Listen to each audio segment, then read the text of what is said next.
I have more Criterion Collection recommendations for you guys. Let's talk about it. Hey guys, welcome back to Movie King Production channel, and yes, just like I said in the beginning of the video, I have more recommendations for the Criterion Collection, but this time with a theme. Today's theme is world cinema. In this video, it's a perfect way for you guys to get open-minded, to discover more films outside of the United States that are something very obscure and different from the film that we see here in the United States. But it is something special to watch something very different, unique, when you discover new filmmakers, new actors and actresses, and new story that you have not seen or heard of before. And I'm here to show you guys my picks for you guys to enter the world cinema. Now, if you've seen this video in the far future, this recommendation still stands. So let's get right into it. Before we go to the main recommendation video, there are two Criterion titles I would like to recommend you that is not part of the world cinema theme. Detour, this is directed by Edgar G. Ulmer, and this is a film noir, but a very unique film noir. This is 60 minutes long, very short, very quick, but very engaging watch. It's something in the film that when you got into it, you did not expect to go.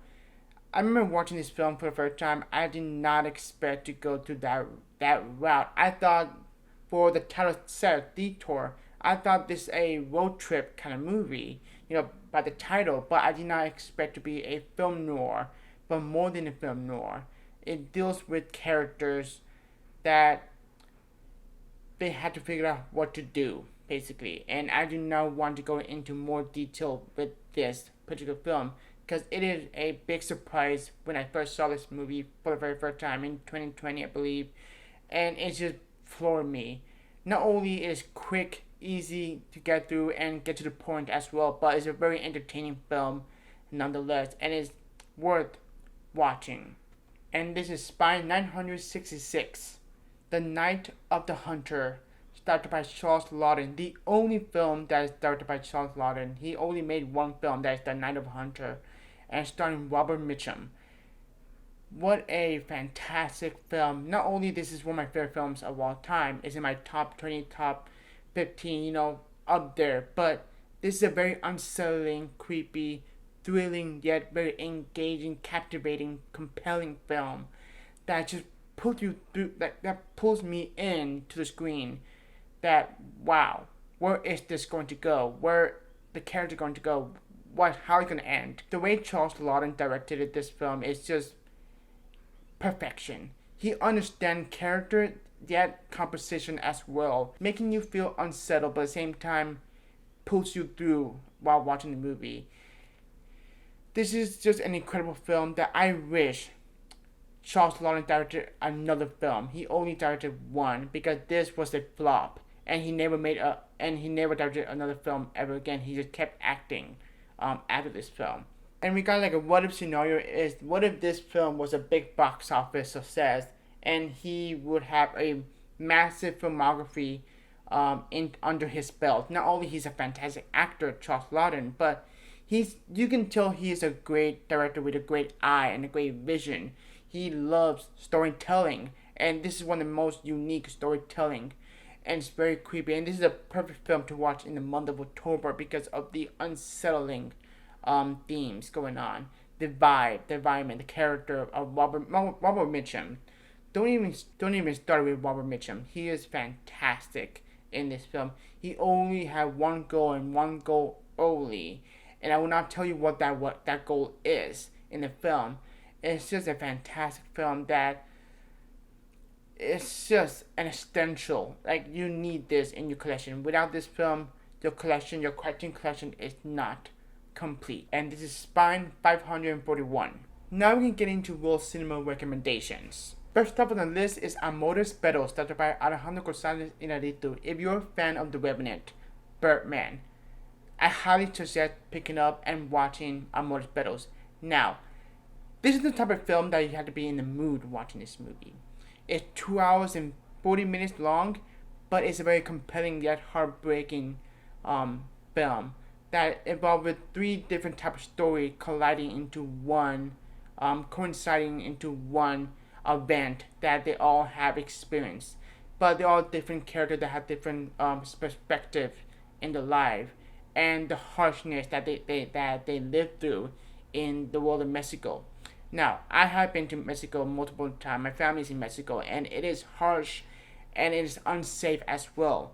There are some dangerous things that can happen in the world of Mexico. The way Alejandro González directed this film is just beautiful. They really sold the world of Mexico and how very poor, but at the same time very dangerous as well. The characters aren't compelling as well, especially with Gael Garcia Bernal, who is a phenomenal actor, and he is phenomenal in this film. And I think what I love about this film is that they all have a moment to shine. All the actors had the moment to shine. That they are great dramatic actors, and you see that in this film. You felt so much emotion and so much, so much patience watching this movie, going through what their lives is. And this is a film that showcases what their life is. There are three different type of lives. We have a middle class, an upper class, and the kind of lower class, but with a very much deeper motivation why he chose the lower class, kind of hobo-esque character. And it's a phenomenal film that is nothing quite like it, like any other film. This is a very unique film, and this is where Alejandro González got his start. The attention was in this film, and without this film, he would have never directed The Revenant or Birdman. And this is Spine 1060. You want crazy? Well, I highly recommend House, started by Napoyuki Obayashi. I hope I not mispronounced his name, who sadly recently passed away, I believe last year or a couple years ago. This film is one of a kind.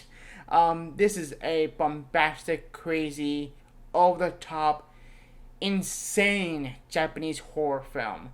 It is one of a kind, truly is. And I will not explain what the story is because I want you guys to go in with a open mind, going in blind and cold, and experience this film, because this is a film I think everybody should watch before you die. This is a film that you must experience because this is a one-of-a-kind film. I saw this film by myself and I was mind-blown what I just saw. And then I revisited this film again to show it to my friends. And it is better to show this and watch this film with your friends, with your group of friends, and have a blast watching this movie and how insane it is. Some of the composition that the director brought in this film is just beautiful, but at the same time, it's perfect for this type of film. This is an insane film that is very unique. And House, you must pick up House. You must. It's a must. And this is Spine 539. Good morning, Dr. by Joshua Ozu. I just recently saw this film a couple days ago, and it left me a good impression on me. This is a delightful film. Just a really easy watch, really. Ozu is known for to direct like heartfelt drama, family drama film, like very grounded, very realistic, very depressing, very sad. But this is more delightful fun, and it's a great plot. It's about two brothers who want a TV set, but their parent does not want to buy a TV set. So what they do, they became more rebellious, and their plan to keep quiet, stay silent until they get the TV set that they wanted. It's so much fun. It's so delightful. This is a really nice, breathing film, an easy watch. So this is fantastic if you want to get into Ozu filmography. This is a great starting point to the world of Ozu filmography. I watched Tokyo Story. That was my very first Ozu film, and it left me a very good impression on it. And I can see why he's one of great filmmakers Ozu was. And Good Morning is a prime example of how good this director can be, because he's really good directing families and making feel real and natural and caring as well. Ozu is the type of filmmaker that made us care about the character that's on screen. if that makes any sense whatsoever. But overall, Good Morning, I highly recommend. And this is Spine 84. This needs no introduction. The Seventh Seal, directed by Ingmar Bergman. If you want to get into Ingmar Bergman for the first time, The Seventh Seal is the way to go. There's so much going on in this film that is so much to unpack. This is a great film that tells a story about a group of people that trying to run away from the plague, and it deals about life, death, and this has one of the most iconic moments in the film. The chess scene with death. And this is the film that starred Max von Sydow, who is excellent in this film, and it's beautifully directed by Ingmar Bergman, and it's gorgeous to watch. It's like you're watching a stage play coming to life on film. Relevant story as well because of the time that we had in 2020, the whole pandemic. This film is now more relevant than ever, really. And it's a phenomenal film, masterfully done. If you want to get into Ingmar Bergman, I highly recommend The Seventh Seal. And this is Spy number 11, Breathless, directed by Jean-Luc Godard. And this was my introduction to the man himself, Jean-Luc Godard, into his filmography. And this blew me away what it was and how it made. This was one of the starts of the French New Wave. And it kind of expand new grounds into the world of filmmaking and the important part about filmmaking as well. Without this film, there will be no kind of unique filmmaking, filmmaking styles. The way Jean-Luc Godard directed this film is very rebellious, very unique, very different from the filmmaking style that they normally used to do. But the way Jean-Luc Godard did is just revolutionary in a way. And this is a beautiful film. Very unique as well, but this is the type of film that you need to take your time watching. But as long as you get into this film, it'll hook you and it will be entertaining as well. The characters are great and very compelling as well. And Jean-Luc Godard is one of the most influential filmmakers of all time. I only see a few films from him, but I would love to check out more of his work as well. But Breathless is the one that you have to get into because if you want to study filmmaking, if you want to become a filmmaker, Breathless is a perfect way to check it out and see what kind of filmmaking style this film is and why this was an important part about the French New Wave. And yeah, Breathless is a fantastic film, and this is Spy number 408.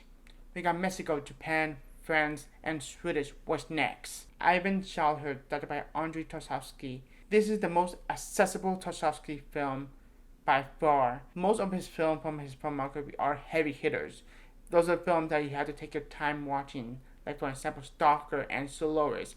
Ivan Childhood is the most accessible film he had made because it deals with the kid getting in the middle of war and wanting to become a soldier, but there's something going on in the film that realizes, war is a scary, scary thing, and it deals with that. And this is a fantastic, beautifully directed, and this is Andrei Tarkovsky's first film that got his name and got to the rise and becoming one of the most well-known filmmakers of all time. And the way he directed this film is very unique and beautiful at the same time. Very, very wrenching film, heart-wrenching film as well. It's phenomenal. It blew me away when I first watched this movie. Solaris is great. Stalker is great as well. Mirror is also great, but if you want to get into Tarkovsky for the first time, I highly recommend Ivan Childhood because this is the most accessible, easy to watch, and at the same time, it's a very compelling story, a very compelling film that you are going to get into the style of Tarkovsky. The way he directed it is very guerrilla style, almost like, but at the same time, very poetic and beautiful. And Ivan Childhood is a masterpiece in my eyes, and it's just, I highly recommend Ivan Childhood. And this is Spine 397. Lasci Penales is an Italian film, Bicycle Thieves, directed by Vittorio De Sica. We got French New Wave, but this is part of the New Realism territory.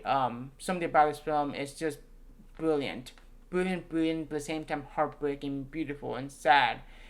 and it's just wonderful, and how the character have been go through and living in very harsh, poor life as well, trying to provide their family by this man who trying to get a job, trying to provide his family, and we follow him trying to find the bicycle. Because if he lose the bicycle, if he have not found the bicycle, he will lose the job and he won't provide something for their family.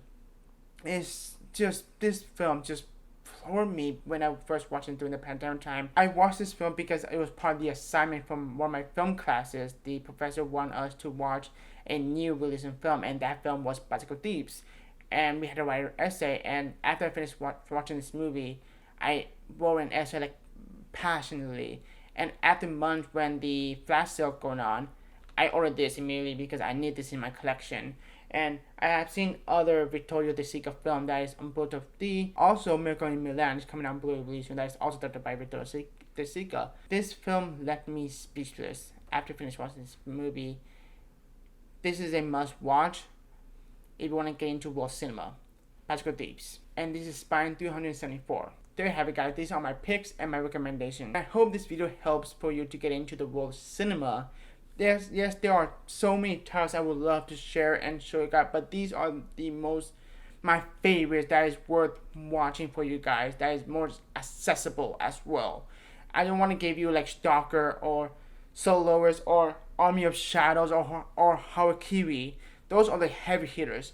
I want you guys to watch world cinema that can be very accessible and easy to watch, and then you can move on to the heavy hitters.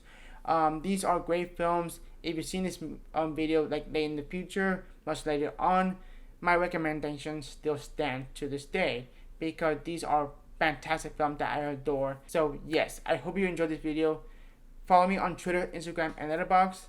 Have a great day. Take care.